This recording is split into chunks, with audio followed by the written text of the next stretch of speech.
Film ini menceritakan tentang para monster yang tidak punya mata. Namun pendengarannya sangatlah tajam, bahkan dari jarak ribuan meter. Hingga manusia terancam punah akibat ulah monster tersebut. Jadi begini ceritanya. Mereka tidak bisu, tapi hanya bisa berkomunikasi dengan bahasa isyarat. Mereka punya sepatu untuk dipakai, tapi harus berjalan tanpa alas kaki. Kalau keluar rumah, mereka harus menaburkan pasir di tanah dulu, baru bisa berjalan dengan tenang.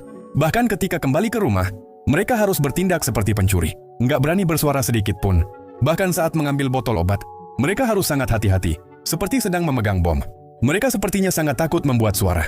Tapi semakin mereka takut, semakin itu menjadi kenyataan.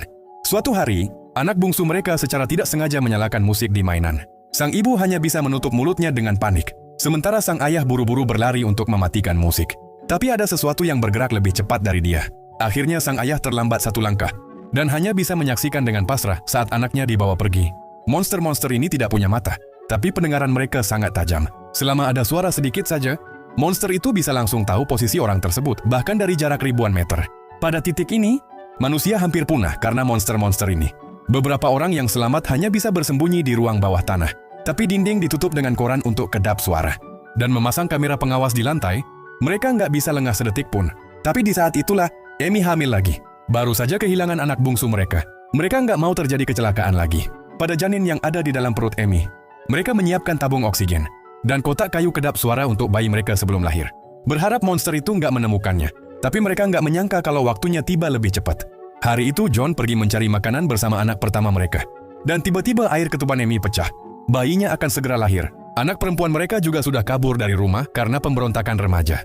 Jadi Amy harus menghadapi proses melahirkan sendirian. Dalam panik, Amy menginjak paku. Suara itu pasti akan menarik perhatian monster.